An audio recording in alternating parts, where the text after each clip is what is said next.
Bismillahirrahmanirrahim. Assalamualaikum warahmatullahi wabarakatuh. Alhamdulillah, wassalatu wassalamu ala rasulillah wa ala alihi wa sahbihi wa man walah, wa ba'd. Saudara-saudariku, di antara tuntunan fikih yang sangat penting diketahui dan dijalankan oleh setiap muslim ataupun muslimah dalam syariat Islam adalah tuntunan mandi janabah. Mandi besar yang dilakukan baik oleh lelaki ataupun perempuan yang telah mengalami mimpi tertentu atau telah berlangsungnya hubungan seksual suami istri secara legal atau hal-hal yang sejenis dengannya. Tuntunan dimaksud telah disampaikan oleh Rasulullah SAW dengan sangat detail dan direkam dengan sangat sempurna oleh para ulama kita, khususnya para ulama hadis dalam kitab-kitab hadis mereka. Di antara sekian kitab itu, bersama kita saat ini ada kitab Imam Muslim dikenal dengan Sahih Muslim. Jika Anda memasuki kitab yang ketiga, yaitu Kitabul Haid, ya, di bab yang ke-9, bab Sifatul Ghuslil Janabah, bab tentang tata cara mandi janabah. Anda akan temukan di sini di nomor hadis 316, 317, ya, dan selanjutnya bagaimana Sayyidah Aisyah radhiyallahu taala anha memberikan contoh gambaran seperti yang disaksikan dari perbuatan Nabi sallallahu alaihi wasallam, yang dengan itu memberi petunjuk pada kita bagaimana cara mengerjakan mandi janabah dimaksud. Saya bacakan sejenak, kemudian kita akan praktekkan langsung, ya, dari lokasi kamar mandi tertentu supaya lebih paham apa yang akan coba kita lakukan. Saya akan bacakan satu hadis dulu, ya, ke rawi terakhirnya saja. Qala an Aisyah radhiyallahu taala anha qalat, hadis ini diperoleh dari Sayyidah Aisyah ummul mukminin, semoga Allah meridai kepada beliau. Beliau menyampaikan, kana Rasulullah sallallahu alaihi wasallam, adalah Rasulullah sallallahu alaihi wasallam, idza tasala min al-janabati, apabila beliau melakukan mandi janabah, mandi besar, ya bada'u fayaghsilu yadayhi, maka beliau akan memulai dengan mencuci kedua telapak tangannya dulu, dibersihkan dulu telapak tangannya. Kemudian thumma yufrigu bi yaminihi 'ala shimalihi fayaghsilu farjahu. Setelah itu beliau kemudian menuangkan dengan tangan kanannya ke tangan kirinya, ya, sejumlah kadar air tertentu. Kalau bisa kita gunakan misalnya pakai gayung, ya, atau kita bisa gunakan dari keran untuk mengambil, ya, kemudian dialirkan ke tangan kiri untuk membersihkan pertama bagian kemaluannya terlebih dahulu. Setelah itu thumma yatawadda wudu'ahu lis-shalah, kemudian beliau menunaikan wudu seperti wudu untuk menunaikan salat, ya, jadi tadi membersihkan telapak tangan keduanya, menuangkan dari tangan kanan air ke bagian tangan kiri dan membasuh atau membersihkan kemaluan, kemudian berwudu seperti halnya wudu salat. Tsumma ya'khudul ma'a fayudkhilu asabi'ahu fi usulis sya'ri. Kemudian beliau mengambil air, ya, lalu dengan air itu beliau menyela-nyela, ya, di bagian rambut kepalanya sehingga meresapkan air kepada bagian kepala secara merata. Lalu kita lanjutkan. Jadi mohon izin saya nggak pakai kacamata, ya, jadi saya menyesuaikan. Bismillah. Kemudian hatta idza ra'a an qad istabra'a hafana 'ala ra'si thalatha hafanat. Kemudian ketika beliau sudah merasakan, jadi sudah mulai merata dengan baik, ya, baru diserapkan, ya, dialirkan secara merata dengan jemarinya. Setelah itu baru kemudian dibasuhkan, ya, 3 kali basuhan disiram, ya, ke kepala itu sehingga menyerap dengan sempurna ke bagian pori-pori dan ke seluruh bagian kepalanya. Setelah itu thumma afadha 'ala sa'iri jasadihi thumma ghasala rijlaihi, lalu menyempurnakan untuk membasuh seluruh tubuhnya dari kanannya kirinya secara sempurna keseluruhannya, baru kemudian di akhir membasuh kedua kakinya. Nah, ini nanti ada yang menarik, ya, sebelum kita praktekkan teman-teman sekalian. Ini pun ada di Al-Bukhari. Di sini disebutkan nomor hadis 248, 262, juga nomor hadis 272. Nah, ada yang sangat menarik teman-teman sekalian. Saat beliau mempraktekkan tata cara mandi janabah ini dalam perihal wudu, jadi yang hadis pertama menerangkan kepada kita dalam wudu ini dilakukan seperti halnya sholat, tapi membasuh kakinya diakhirkan. ya, membasuh kakinya diakhirkan. Jadi setelah kemudian tuntas keseluruhan, ya, kemudian sampai dari kumur-kumur, ya, setelah itu istinsyaq wajah, tangan sampai siku, kemudian kepala, kemudian telinga. Nah, ini kaki nggak dibasuh dulu.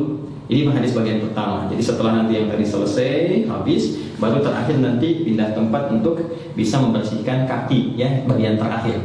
Nah, kemudian ada pun hadis yang keduanya itu menyempurnakan keseluruhannya dalam wudhu. Jadi sampai dengan kaki, baru kemudian bisa dilakukan seperti yang tadi, sela-sela, guyur kepala, kemudian sampai dengan selesai dan tuntas. Dan dua-duanya nggak ada persoalan, tinggal pilih mana yang paling mudah untuk dilakukan. Hanya tipis saja perbedaan untuk membasuh kaki dalam perihal wudhunya, apakah diakhirkan atau diawalkan. Nah, sekarang untuk lebih jelasnya kita coba praktek, ya. Kita praktek, kita melihat bagaimana praktek menggunakan keran dan juga menggunakan gayung. Bismillah. Yuk. Baik teman-teman sekalian, sebelum kita masuk mempraktekkan, ingat masuk kamar mandi, dua hal yang sangat penting. Pertama, langkahkan kaki kiri kita dulu, ya. Jadi masuk nanti melangkah kaki kiri sambil mengucapkan, ya, Allahumma inni a'udzubika minal khubuthi wal khaba'ith. Ya Allah, aku berlindung kepadamu dari berbagai godaan setan, baik berjenis kelamin laki-laki ataupun perempuan yang membawa pada suasana yang tidak menyenangkan. Ingat, ya, banyak hal yang kotor. Supaya tidak berlama-lama, fokus kaki kiri, langkahkan masuk, kemudian doa yang tadi disampaikan, dan bersiap kita mencoba untuk mempraktikkan. Nah, ini saya ingin jelaskan dulu sama teman-teman bahwa posisinya ini saya tampilkan yang komplit, ya, komplit dalam pengertian bahwa di kekinian kan kita bisa menggunakan keran seperti ini, ya. Kemudian juga ada yang menggunakan gayung seperti ini, ya, atau juga menggunakan shower seperti ini, ya. Ini belum saya nyalakan dulu untuk memudahkan, nanti kita bisa gunakan secara bersamaan. Baik, yang pertama, berdasarkan praktek dari hadis yang telah kita bacakan tadi, maka kita mulai dengan mencuci telapak tangan terlebih dahulu, ya, dengan semua jari-jari yang melekat di dalamnya. Karena itu penting bagi kita untuk mencontohkan. Pertama, karena kita akan coba menggunakan keran terlebih dahulu, maka ini kita geser dulu, ya, embernya. Jadi tidak kita coba tadahi di bawahnya dulu, supaya air yang diduga tidak bersihnya itu tidak langsung masuk ke dalam bagian ember atau bejana, ya. Walaupun nanti beberapa bagian dari proses kita untuk melakukan tuntunan syariat ini bisa kita tadahi dengan air, ya. Jadi kita basuh dulu seperti ini teman-teman sekalian, ya. Nah, seperti ini. Nah, tentu kita ucapkan bismillah dalam hati, ya. Demikian. Nah, seperti ini. Jadi rasa sudah bersih teman-teman sekalian, boleh kita matikan, ya.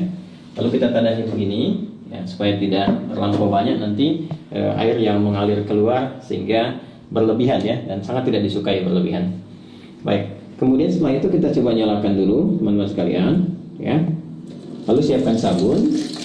Ini sabun, ya, sebelumnya sudah ada. Kita siapkan sabunnya dulu.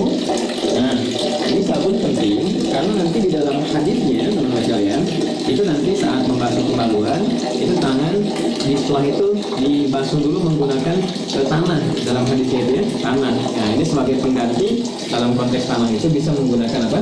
Menggunakan sabun, ya. Jadi intinya membersihkan kotoran, mungkin bakteri atau yang lain yang melekat di dalam tangan setelah membasuh kemaluan. Tadi sudah kita tangan sudah kita basuh, ya, sudah kita bersihkan. Setelah itu kita lebih baik sambil jongkok seperti ini, ya, sambil jongkok. Karena mungkin sisa-sisa dari bagian tubuh kita bisa juga dikeluarkan untuk mengalir. Kemudian setelah itu dibersihkan bagian kemaluan, ya. Jadi ambil air, teman-teman bersihkan bagian kemaluan dengan rapi, dengan bersih. Nah, setelah kemudian ini hadis tadi yang tidak sempat saya bacakan, ya, hadis yang keduanya, karena untuk mempercepat, ya, untuk mempercepat ke praktek. Jadi nanti setelah dibersihkan, ambil sabun, ya, di sabun diambil secukupnya. Kemudian, nah, seperti ini, ya. Nah, kita bisa kemudian cucikan dulu, basuhkan, kemudian baru kita bilas dengan menggunakan air seperti ini, ya. Nah, sudah selesai. Baik. Nah, ini sudah bersih bagian kemaluan. Lalu setelah itu kita bersiap untuk berwudu seperti wudunya sholat, ya. Jadi ini saya coba singkapkan dulu teman-teman sekalian, ya, sampai sini supaya ini bagian siku juga bisa ada batas yang terlihat. Ini ya. Kita mulai wudhu seperti halnya wudhu untuk sholat. Nah, ini seperti biasa ya. Nah, boleh kalau mau begini lagi, ini kan sudah bersih di tangan tadi ya, begini. Nah, sudah berniat dalam hati kita. Nah, bismillah sudah kita ucapkan juga ke dalam hati kita. Kita mulai ya. Nah, ini kita bisa berkumur-kumur seperti biasa.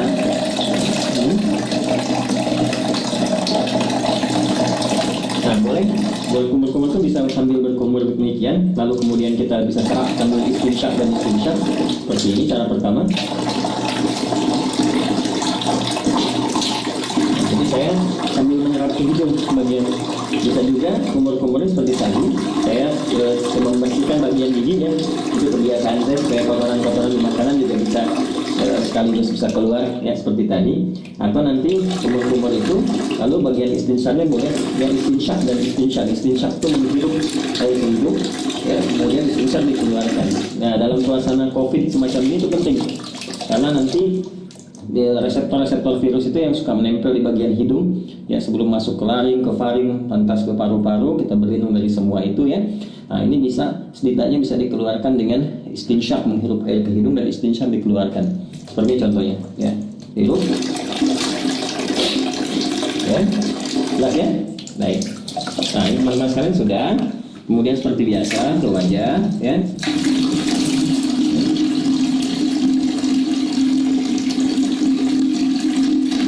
Teman-teman ya, ingat yang pernah saya contohkan. Jadi ngambil air, ini saya ambilkan. Ini nggak apa-apa saya agak ini karena saya tadah di bawah ya.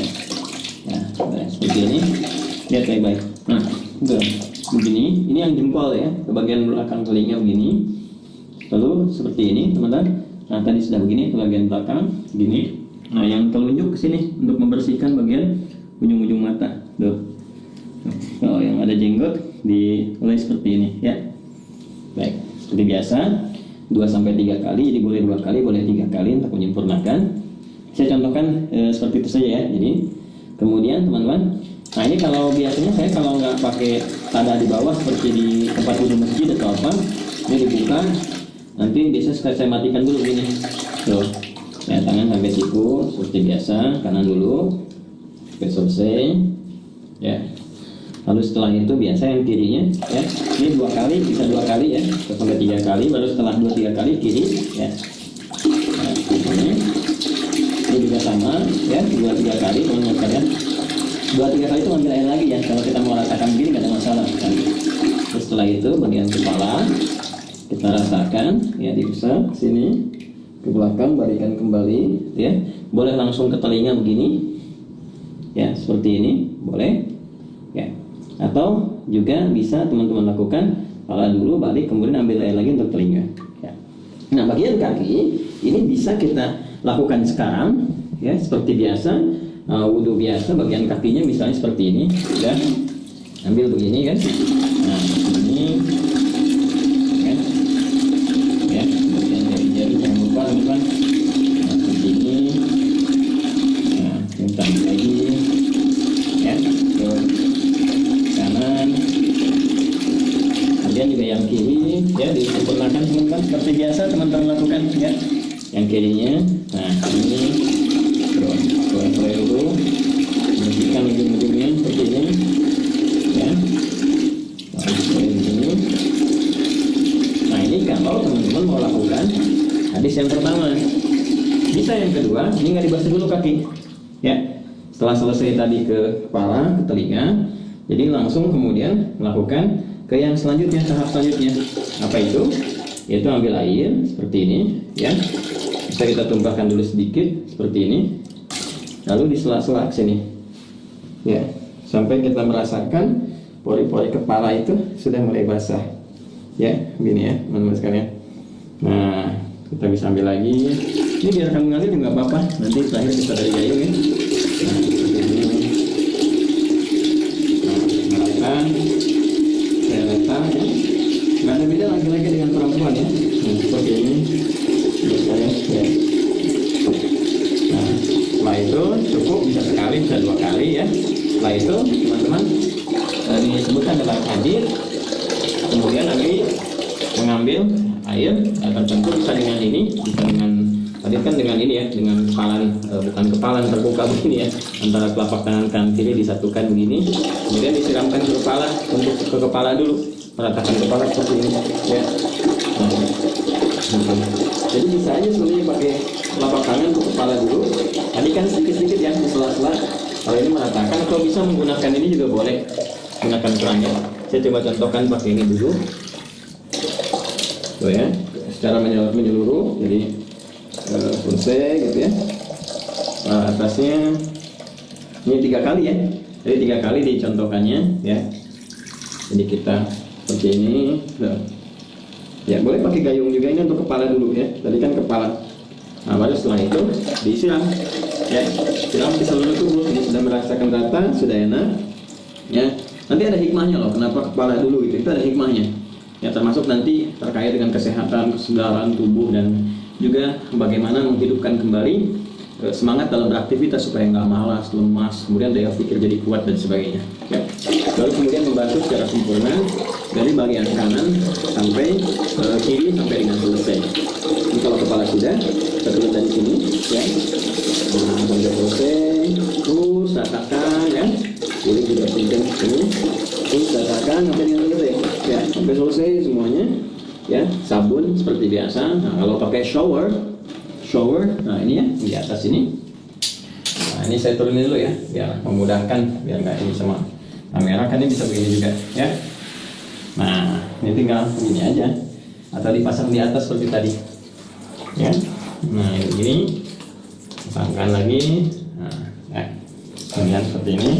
Nah ini lebih rata ya, sebelah kanan ini pakai apa, pakai sabun dan seterusnya. Nah, kemudian selesai teman-teman sekalian. Nah ya, jadi ini sudah disabunin, rata semua. Nah kalau bagian pertama tadi yang kakinya belum dibasuh, belum dibersihkan, maka berpindah tempat ya. Berpindah tempat tuh gini, supaya tidak teraliri oleh air yang tadi sudah kita basuhkan ke tubuh kita, sehingga masih bercampur kotoran-kotoran yang mungkin tidak mengalir sempurna. Itu ya hikmahnya. Maka berpindah sedikit, pindah sedikit kan. Kemudian kita mulai basuh kaki ya, yang tadi belum terbasuh dalam wudhu tadi pada hadis yang pertama. Boleh kita basuhkan sesuai seperti yang dalam apa namanya wudhu. Kita ambil saya begini ya, kita basuhkan. Nah seperti ini ya, ini basuh kaki secara sempurna ya kan. Lagi nah seperti ini ya. Atau karena saat mandi tadi kan sudah dibersih, gosok-gosok, bisa tinggal begini juga bisa ya, begini bisa. Nah seperti itu. Nah cuma kalau kita ambil hadis yang kedua, kita ingin gunakan wudhunya sempurna sampai dengan ke kaki seperti tadi saya contohkan, maka yang terakhir nggak perlu dilakukan lagi ya, cukup kita siram aja untuk selanjutnya kan, selesaikan dan sudah selesai. Nah karena sudah mandi besar itu menghilangkan hadas-hadas yang besar, otomatis yang kecil juga hilang ya. Jadi tidak perlu kita berwudu kembali. Kalaupun ada yang ingin berwudu kembali ya tidak dipersalahkan juga. Tapi karena sudah selesai kan tadi wudu sudah, kemudian mandinya juga sudah, jadi tidak wudu pun ya tidak menjadi persoalan, tidak perlu wudu lagi, tinggal pakai handuk ya, diselesaikan, dirapikan dan selesai tuntas. Nah ini teman-teman admin nggak bawakan anduk, jadi saya harus keluar untuk contohkan dulu, keluar kamar mandi dengan menggunakan kaki kanan. Ya kita keluarkan menggunakan kaki kanan seperti ini ya, sambil kita mengucapkan ghufranaka ya, ghufranaka alhamdulillahilladzi adhaba 'anil adha wa 'afani ya. Ya Allah ampuni kami, ya Allah maafkan, karena saat tadi di kamar mandi kan kita nggak berzikir ya, nggak mengucapkan kalimat thayyibah, dan dalam situasi tempat yang tidak bersih dan penuh dengan godaan-godaan setan. Kemudian kita juga bersyukur pada Allah, segala puji bagi Allah yang telah menghilangkan berbagai gangguan dan menyehatkan kita setelah kita mandi kembali. Jadi mandi itu ada kaitan dengan kesehatan, kekuatan. Nah, itulah Islam mengajarkan kita. Teman-teman sekalian, itu yang bisa di-share, disampaikan. Wah ini udah dicontohkan sepenuh hati, fisik dan jiwa. Jadi kalau belum jelas juga ya tinggal berikan petunjuk lah dengan cara apa lagi saya mesti mengajarkannya. Ini hadis yang sudah ditampilkan maknanya udah disampaikan, basah-basahan juga udah. Tinggal mudah-mudahan bermanfaat. Ya, saling mendoakan. Terima kasih. Subhanakallahumma wa bihamdika asyhadu an la ilaha illa anta astaghfiruka wa atubu ilaik. Assalamualaikum warahmatullahi wabarakatuh.